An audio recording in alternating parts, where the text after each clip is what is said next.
আল্লাহুম্মা বারিক আলা মুহাম্মাদ ওয়া বারিক আলা ইব্রাহিম ওয়া আলা ইব্রাহিম। আচ্ছা, শুধু খালি ভিডিও করলে তো আর হবে না, পড়াটা ঠিক করে করতে হবে নাকি? ঠিক না? আমাদের গতকালকে আলোচনা ছিল কি, বিসমিল্লাহ নিয়ে আলোচনা গেছে, তারপরে সরদ নিয়ে কি আলোচনা গেছে। শুধু একটা ইবারত, ফাআকাররা বিহি শাইখ আস-সিকা আল আমিন, পাইছো তো? হ্যাঁ, এখন কথা হলো, যেই নুসখাগুলোর মধ্যে, হিন্দুস্তানি যেই নুসখাগুলোর মধ্যে ফাআকাররা বিহি শাইখ আস-সিকা আল আমিন আছে, তো এখানে সমস্যাটা দ্বারা এই কথাটার কাইলকে কে বলছেন এই কথাটা, আর আশ-শাইখ আস-সিকা আল আমিন এর মেসদাককে, এর দ্বারা কে উদ্দেশ্য, তাহলে তার কাইলকে আর এই কথার মেসদাককে, উদ্দেশ্যকে, এটা আমাদেরকে জানতে হবে। এটার মোট 5টা ব্যাখ্যা। কয়টা? 5টি ব্যাখ্যা, 5টা তাওজিহ। ভালো করে মনোযোগ দিয়ে ধরো। 1 নাম্বার, এই কথার কাইল হলো শাইখ ওমর ইবনে তবারজাত আল বাগদাদি, আর তার মেসদাক হলো শাইখ আবুল ফাth আব্দুল মালিক।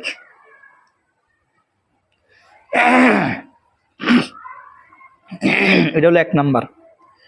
তখন এর অর্থ হবে কি?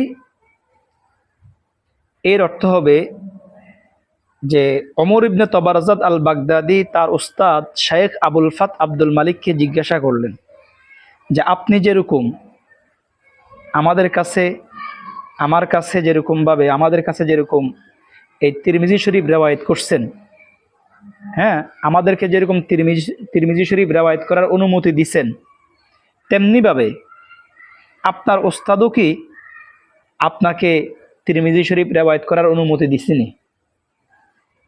বুঝতে পারছে? আপনার ওস্তাদও কি আপনাকে তিরমিজি শরীফ রেওয়ায়েত করার অনুমতি দিছে? তখন ফাআকাররা বিহি শাইখ আস-সিকা আল আমিন,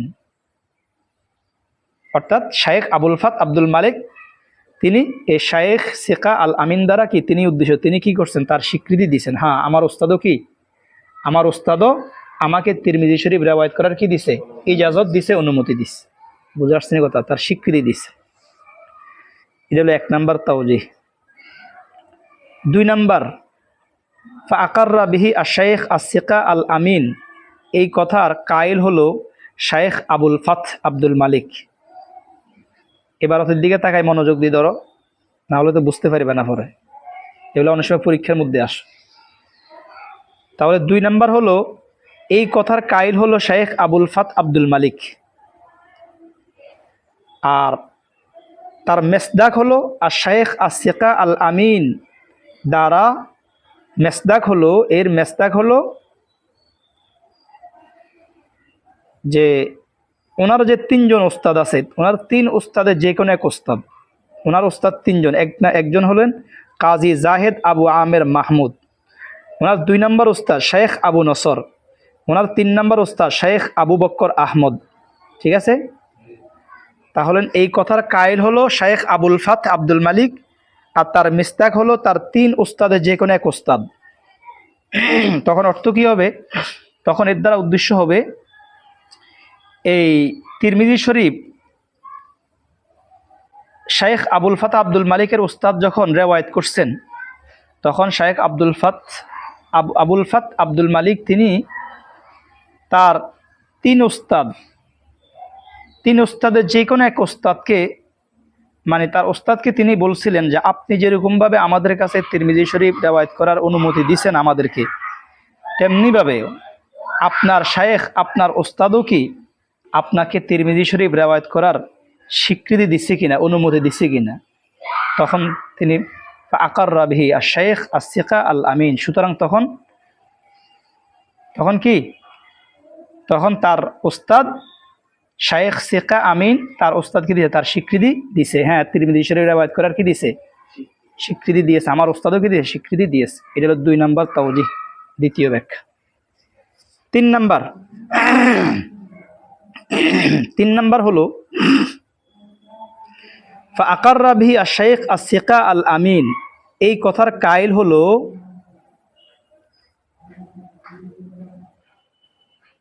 আবু মোহাম্মদ আব্দুল জব্বারের 3 ছাত্রের যে কোনো এক ছাত্র, বুঝতে পারছেন? অর্থাৎ শায়েখ আবুল ফাতার যে তিন ওস্তাদ, 3 ওস্তাদের যে কোনো এক ওস্তাদ এই কথার কায়েল। আর এর মেস্তাক হলো শায়েখ আবু মোহাম্মদ আব্দুল জব্বার। শায়েখ আবু মোহাম্মদ আব্দুল জব্বার হলেন এই কথার মেসদাক। তখন উদ্দেশ্য কি হবে? তখন উদ্দেশ্য হবে ওনার 3 ছাত্রের যে কোনো এক ছাত্র তার ওস্তাদ আবু মোহাম্মদ আব্দুল জব্বারকে জিজ্ঞাসা করছে যে হজরত, আপনি আমাদেরকে যেরকমভাবে তিরমিজি শরীফ রেওয়ায়েত করার অনুমতি দিয়েছেন, ইজাজত দিয়েছেন, আপনার ওস্তাদও কি, আপনার ওস্তাদ আবুল আব্বাস, আপনার ওস্তাদও কি আপনাকে এরকম অনুমতি দিছে কিনা, তিরমিজি শরীফ রেওয়ায়েত করার অনুমতি দিছে কিনা? তখন তিনি তার স্বীকৃতি দিছে, হ্যাঁ আমার ওস্তাদও কি করছে, অনুমতি দিছে। সুতরাং আকাররা বিহি আশ-শাইখ আস-সিকা আল আমিন দ্বারা উদ্দেশ্য হলো আবু মোহাম্মদ আব্দুল জব্বার, আর তার কাইল হলো কি, তার 3 ছাত্রের যে কোনো এক ছাত্র। কয় নাম্বার তাওজি গেল? 3 নাম্বার। 4 নাম্বার তাওজি। 4 নাম্বার তাওজি হলো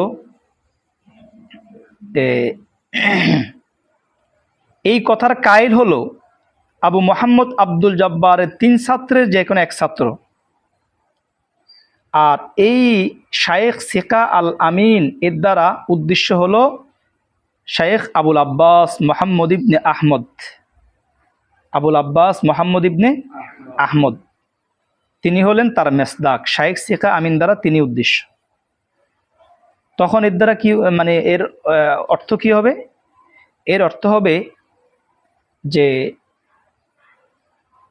আবু মোহাম্মদ আব্দুল জব্বার তিনি তার ছাত্রদের কাছে তিরমিজি শরীফ রেওয়ায়েত করার পরে দিয়া, তিরমিজি শরীফ কি রেওয়ায়েত করার পরে দিয়া তার ছাত্ররা উস্তাদের উস্তাদ আবুল আব্বাসকে জিজ্ঞাসা করছেন যে আপনার ছাত্র আবু মোহাম্মদ আব্দুল জব্বার আমাদের কাছে তিরমিজি শরীফ রেওয়ায়েত করছে, আমাদেরকে অনুমতি দিছে, আপনি কি আপনার ছাত্রকে তিরমিজি শরীফ রেওয়ায়েত করার অনুমতি দিয়েছেন কিনা, অনুমতি দিয়েছেন কিনা? তখন ফাআকাররা বিহি আশ-শাইখ আস-সিকা আল আমিন, তখন কি আবুল আব্বাস তিনি কি করছেন, তার স্বীকৃতি দিয়েছেন, হ্যাঁ আমি আমার ছাত্র আবু মোহাম্মদ আব্দুল জব্বারকে তিরমিজি শরীফ রেওয়ায়েত করার কি দিছি, ইজাজত দিছি, অনুমতি দিয়েছি। বুঝে আসছে কথা? এটা হলো কয় নাম্বার ব্যাখ্যা?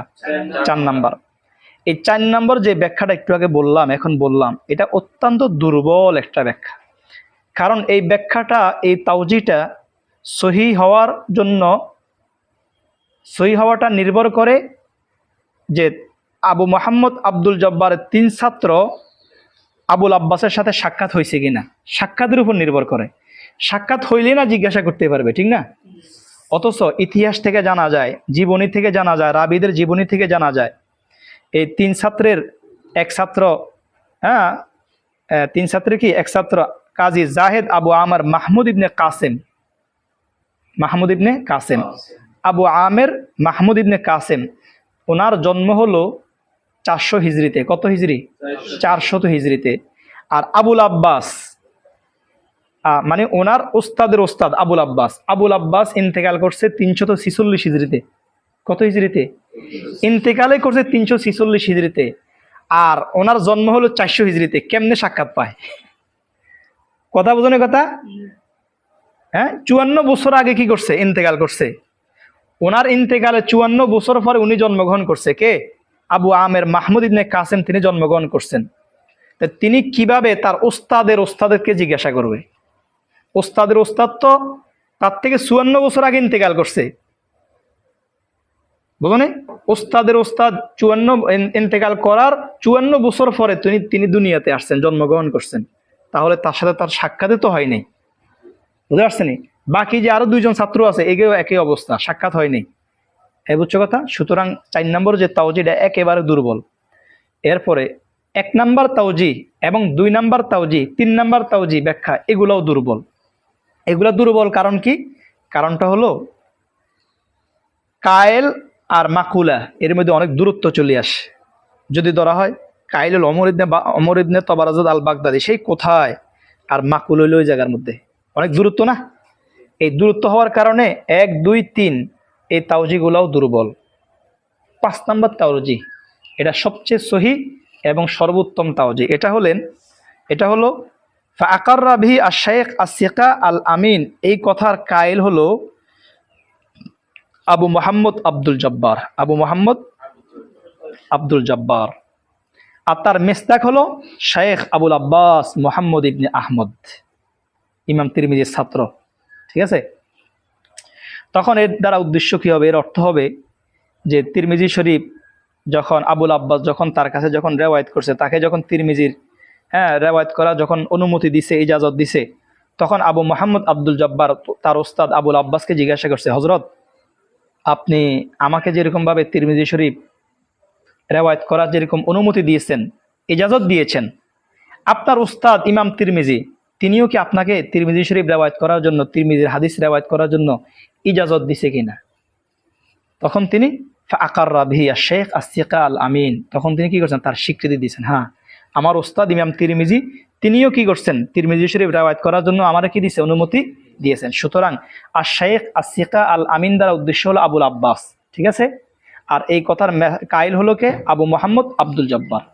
এই 5 নম্বর তাওজি, এটা সবচেয়ে সহি, এটাই হলো বিশুদ্ধ। এগুলো অনেক সময় কি আসে ভাই? পরীক্ষার মধ্যে আসে। আচ্ছা, এরপরে হলেন শেখ আবুল আব্বাস, তিনি বলেন আখবারানা আবু ঈসা মুহাম্মদ ইবনে ঈসা ইবনে সাওরাত ইবনে মুসা আত-তিরমিজি আল হাফিজ। ইমাম তিরমিজি রহমতুল্লাহ আলাইহি কুনিয়ত হলেন কি? আবু ঈসা। ওনার কুনিয়ত কি? আবু ঈসা। আর আবু ঈসা কারো কুনিয়ত রাখা তো নিষেধ, আগেও গেছে। মুসান্নাফ ইবনে আবি শাইবার মধ্যে হাদিস আছে, কোনো ব্যক্তি তার কুনিয়াত আবু ঈসা কারণ নাম রাখা এটা নিষেধ। কারণ এক্ষেত্রে ফাসাদ ইতিকাদ, তার আকীদা নষ্ট হয়ে যাওয়ার কি আছে? সম্ভাবনা আছে।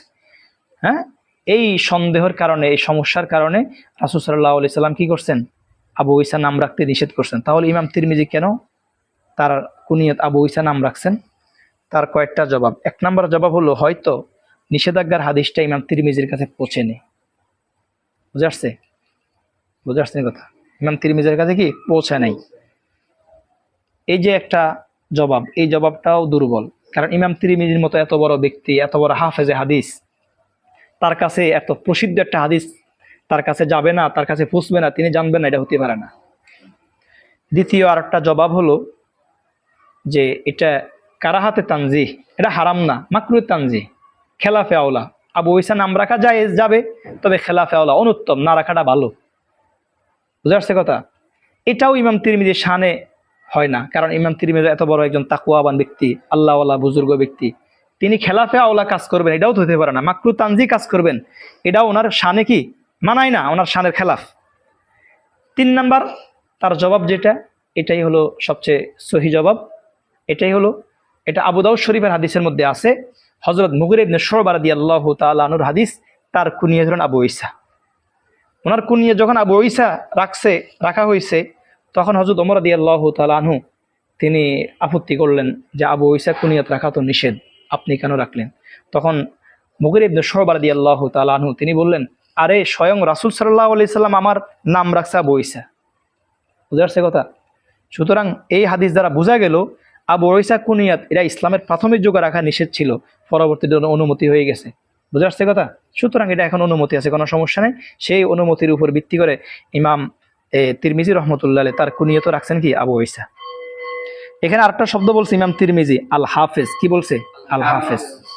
এগুলো তোমরা উসুলে উলুমুল হাদিসের কিতাবের মধ্যে পড়ছো, সরে নখবার মধ্যে গেছে হাফেজ কাকে বলে, হ্যাঁ, বা এগুলো ওইখানে আলোচনা যায়।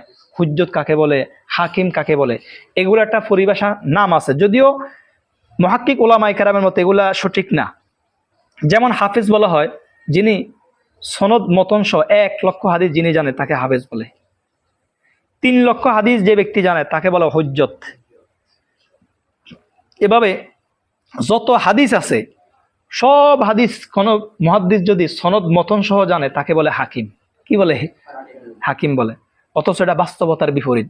পৃথিবীর মধ্যে আজ পর্যন্ত এমন কোনো মুহাদ্দিস আগমন করেন নাই যে মুহাদ্দিস সনদ মতন সহ সব হাদিস তার জানা। বুঝা যাচ্ছে কথা? সুতরাং এই যে সংজ্ঞাগুলো আছে, এই সংজ্ঞাগুলোর মুহাক্কিক উলামায়ে কেরামের মতে এগুলোর কোনো ভিত্তি নেই। এগুলো বলা হয়েছে, এগুলা মূলত উদ্দেশ্য হলো এখানে এই সমস্ত শব্দগুলো হলো সম্মানসূচক শব্দ। কি সম্মানসূচক শব্দ? যেমন একজন মনে করো শুধু মাওলানা, তার উপরে আরেকটু সম্মানসূচক শব্দ মুফতি সাহেব, তার উপর আরেকটু সম্মানসূচক শব্দ মুহাদ্দিস সাহেব, বুঝতে পারছেন? তদ্রুপ তেমনিভাবে এগুলোও কি সম্মানসূচক শব্দ, মুহাদ্দিস, হাফেজ, হুজ্জত, হাকিম, এগুলোও কি সম্মানসূচক, কথা বুঝতে পারছেন শব্দ। আচ্ছা, কলা আবু আবু তোহারা আন রাসূলিল্লাহি সাল্লাল্লাহু আলাইহি সাল্লাম। এখানে তোহারা সম্পর্কে আলোচনা, তোহারা সম্পর্কে আলোচনা, যে রাসূল সাল্লাল্লাহু আলাইহি সাল্লাম থেকে যে সমস্ত তোহারা সম্পর্কে হাদিসগুলো আছে সেগুলো কি এই অধ্যায়ের মধ্যে কি করছেন, উল্লেখ করছেন। এখানে আন রাসূলিল্লাহি সাল্লাল্লাহু আলাইহি সাল্লাম দ্বারা উনি ইঙ্গিত করছেন, ইমাম তিরমিজি রহমতুল্লাহ আলাইহি ইঙ্গিত করছেন যে সাধারণত ওলামায়ে মুতাকাদ্দিমিন যারা আছে, মুতাকাদ্দিমিন ওলামায়ে কেরামরা তারা হাদিসে মওকুফ, মাকতু, আসর এগুলোর মধ্যে কোনো পার্থক্য করেন নাই, আমরা আগেও আলোচনা গেছি। কিন্তু পরবর্তী ওলামায়ে কেরামরা এগুলোর মধ্যে কি করছেন, পার্থক্য করছেন।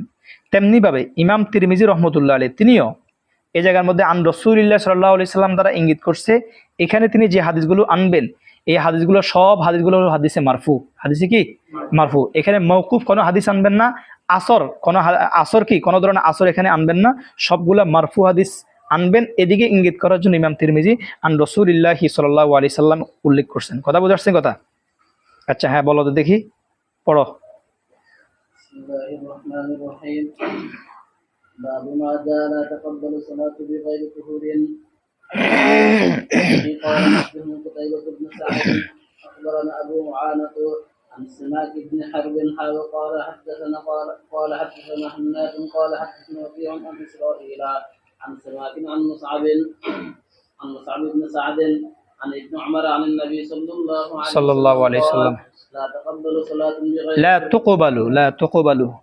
تقبل صلاة بغير طهور ولا صدقة من غلول. قال حناد في حديثه إلا بطهور. আচ্ছা, বাবু মা জাআ লা তুকবালু সালাতুন বিগাইরি তুহুরিন। এই অধ্যায়টা হলো পবিত্রতা অর্জন করা ছাড়া নামাজ কবুল হবে না, পবিত্রতা অর্জন করা ছাড়া নামাজ কবুল হবে না। হাদ্দাসানা, তার আগে দিয়ে মুহাদ্দিসিনে কেরামের অভ্যাস হলো তারা অবিহি কলা শব্দ কি করেন, যুক্ত করেন। অবিহি কলা শব্দ যুক্ত করেন। কেন অবিহি কলা শব্দ কেন যুক্ত করা হয়? সব কিতাবের, অন্যান্য কিতাবের মধ্যে গেছে না, সব জায়গার মধ্যে তোমরা অবিহি কলা পড়ো, ঠিক না? অবিহি কলা দ্বারা উদ্দেশ্য হলো অবিসনাদিল মুত্তাসিল মিন্না, সনদে মুত্তাসিলের মাধ্যমে আমাদের থেকে শুরু করে একেবারে ইমাম তিরমিজি পর্যন্ত সনদে মুত্তাসিল, এটা বোঝানোর জন্য অবিহি কলা বলা হয়। যদি এটা যদি না বলে, যদি বলা হয় হাদ্দাসানা কুতাইবা, আমাদের কাছে কুতাইবা রিওয়ায়াত করছেন, অথচ আমাদের থেকে কুতাইবা 1000 বছরের দূরত্ব, শত শত বছরের দূরত্ব ডিফারেন্স, তাহলে আমরা তো কুতাইবাকে দেখিয়ে নে তার কাছে, তাকে আমরা পাইও নাই, তো তিনি কিভাবে আমাদের কাছে রিওয়ায়াত করবেন? যদি বলা হাদ্দাসানা কুতাইবা, তখন এর দ্বারা উদ্দেশ্য হয় কুতাইবা সরাসরি সামনাসামনি আমাদের কাছে রিওয়ায়াত করছে, বুঝতে পারছে কথা? যার কারণে অথচ কুতাইবা 1000 বছর আগে ইন্তেকাল করছেন, আমরা 1000 বছর পরে আসছি, আমাদের সাথে কুতাইবার সাথে কোনো সাক্ষাৎ নাই, কোনো মোলাকাত নাই, কোনো দেখাশোনা নেই, কিচ্ছু নেই, বুঝতে পারছে কথা? তো এখন যদি সরাসরি হাদ্দাসানা কুতাইবা যদি বলা হয়, তাহলে মাঝখানে সনদটা কি হয়ে যায়, ইনকিতা হয়ে যায়, সনদটা মুত্তাসিল থাকে না আর। এই জন্যে অবিহি কলা যুক্ত করে সনদটা মুত্তাসিল করা হয়, বুঝতে পারছে কথা? এটা হলো মুহাদ্দিসিনে কেরামের কি আদত, অভ্যাস, তারা কি সনদের শুরু দিয়ে অবিহি কলা যুক্ত করেন, যাতে সনদটা যাতে ইত্তিসাল থাকে, সনদটা যাতে মুনকাতে যাতে না হয়। আচ্ছা, মুহাদ্দিসিনে কেরামের আরেকটি আদত হলেন, ওনারা এই যে এখানে কুতাইবা ইবনে সাঈদ, এরপরে হয়েছে কি আখবারনা আছে না, আনা আছে, কি আছে আনা, এই আনা শব্দটাকে তারা, এটা আখবারনার কি তাখফিফ, লেখার ক্ষেত্রে মুহাদ্দিসিনে কেরামরা আনা মানে আখবারনাকে তাখফিফ করে আনা লেখে, কিন্তু পড়ার সময় আখবারনাই পড়তে হবে, বুঝতে পারছে? এরপরে আরেকটা হলো কি না, নুন আলিফ দিয়া না, এ না দিয়ে ওনারা কি বুঝায়, হাদ্দাসানা বোঝানো হয়, বুঝতে পারছে কথা? এটা যদিও লেখার ক্ষেত্রে তাখফিফ করা হয়, কিন্তু পড়ার জন্য কি করা হয়, পুরা উল্লেখ করে পড়তে হবে, হাদ্দাসানাই পড়তে হবে, বুঝতে পারছে কথা ভাই? আচ্ছা দেখো, হাদ্দাসানা কুতাইবা ইবনে সাঈদ ক্বালা আখবারানা আবু আওয়ানা আন সিমাক ইবনে হারবিন। হা এটা হলো কি কিসের জন্য আসছে? গেছে না? সব কিতাবে তো যায়, যায়নি? আবু দাউদে যায়নি? সব কিতাবের মধ্যে তো গেছে। হা, তাহবিলে সনদ, কি তাহবিলে সনদের জন্য হাটা আসছে। এরপরে দেখো, হা কলা ওয়া হাদ্দাসানা হান্নাদুন কলা হাদ্দাসানা ওকিউন আন ইসরাঈলা আন সিমাকিন। এখানে সিমাক আছে, আগের সনদের মধ্যে সিমাক ইবনে হারব আছে, আছে। এই সনদের মধ্যেও কি আছে? ইসরাইলের পরে কি আছে? সিমাক ইবনে হারব আছে। দোনো জায়গার মধ্যে সিমাক আছে। দুই সনদের মাঝখানে দুইটা সনদ, দুই বা ততোধিক সনদ যার কাছে গিয়ে শেষ হবে, একসাথে জমা হবে, তাকে বলে মাদারুল ইসনাদ। তাকে কি বলে? মাদারুল ইসনাদ। দেখো এখানে প্রথম সনদ, কোতাইবা সনদ কার কাছে গিয়ে শেষ হয়েছে? সিমাক ইবনে হারবের কাছে গিয়ে শেষ হয়েছে, ঠিক আছে। দ্বিতীয় সনদ হান্নাদের সনদ, এই সনদটাও হান্নাদের পরে ওকি, ওকির পরে ইসরাইল, ইসরাইলের পরে কে? ইসরাইল রেওয়ায়াত করেছে কার থেকে? সিমাক ইবনে হারব থেকে। এখানেও কি সিমাক আছে। তার মানে উভয় সনদ, দুই বা ততোধিক সনদ যার কাছে গিয়ে, যে রাবির কাছে গিয়ে একসাথে জমা হবে, হ্যাঁ, ওই রাবিকে কি বলে? মাদারুল ইসনাদ বলা হয়। তাই এই হাদিসের মধ্যে, এই সনদের মধ্যে, এই হাদিসের মধ্যে মাদারুল ইসনাদ কে? সিমাক ইবনে হারবিন। সিমাক ইবনে হারব তিনি হলেন কি? মাদারুল ইসনাদ। আচ্ছা, এখানে মাঝখানে হা যেটা আছে, হা, হা নিয়ে কয়েকটা কথা বলি। হা এটা দুইটা কেরাত, হয়তো এটা হা, এটা হয় মর্জামা হইতে পারে। খ, হা মানে খ, এটা মূলত কি? হয় মর্জামা খ, অথবা হা হইতে পারে, হাটা হাই হুত্তি, কি হাই হুত্তি। প্রথম কেরাত যদি হয়, যদি এটাকে খ ধরা হয়, তখন অর্থ কি হবে? তখন অর্থ হবে হা মানে, খ মানে ইলা আখিরিল হাদিস, ইলা আখিরিল হাদিস, এক অর্থ। দ্বিতীয় অর্থ হাদাল হাদিস মারভিয়ুন বিসনদিন আখর, তখন কি? খ মানে কি? এই হাদিসটা আরেকটি সনদে কি আছে? বর্ণিত আছে। বুঝতে? দ্বিতীয় কেরাত যদি এটা খ যদি না হয়, কি হয়? হা যদি হয়, হাই হুত্তি যদি হয়, তখন তার কয়েকটা অর্থ। এক অর্থ হাদা মানে হাদ আল হাদিস সহিহুন সনদান, এই হাদিসটি সনদের দিক থেকে কি? সহি, এক। দ্বিতীয় অর্থ হা মানে আল হাদিস, হা মানে কি? আল হাদিস, হা আইসেনি আল হাদিস, অর্থাৎ ইলা আখিরিল হাদিস, ঠিক আছে। তিন নম্বর অর্থ, তিন নম্বর অর্থ হলো যে তোমার হা মানে হলো কি? তাহবিল, কি তাহবিল মানে সনদ পরিবর্তন, কি সনদ পরিবর্তন, তাহবিল। বুঝা যাচ্ছে কথা?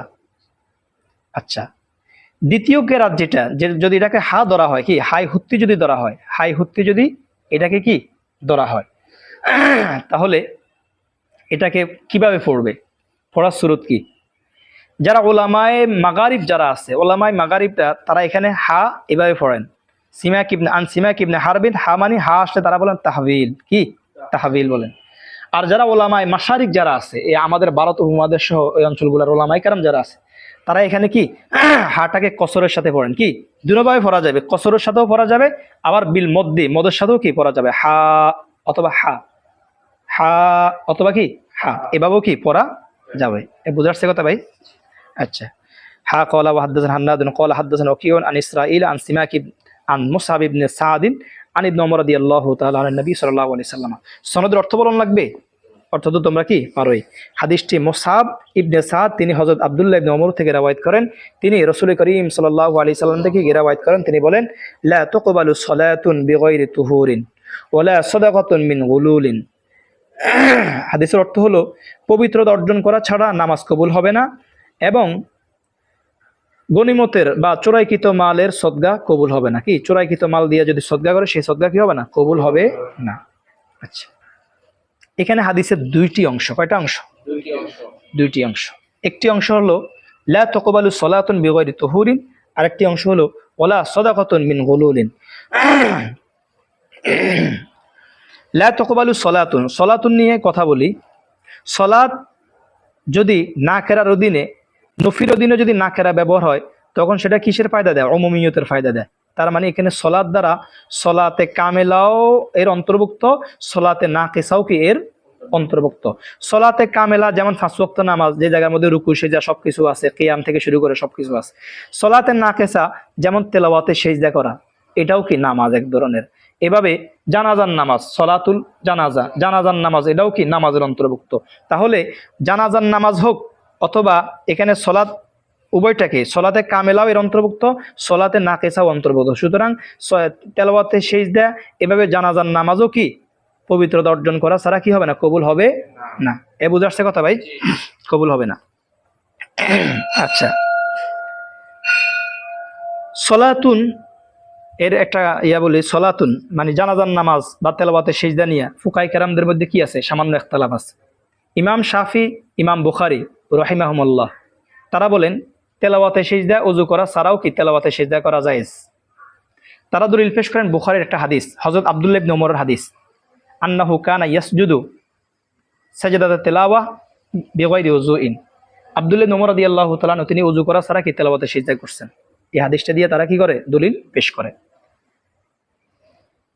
ইমাম শাবি, মুহাম্মদ ইবনে জারির তবারি, ইমাম শাবি রাহিমাহুল্লাহ তাদের মতে জানাজার নামাজ ওযু ছাড়া কি জায়েজ, জানাজার নামাজ ওযু ছাড়া জায়েজ।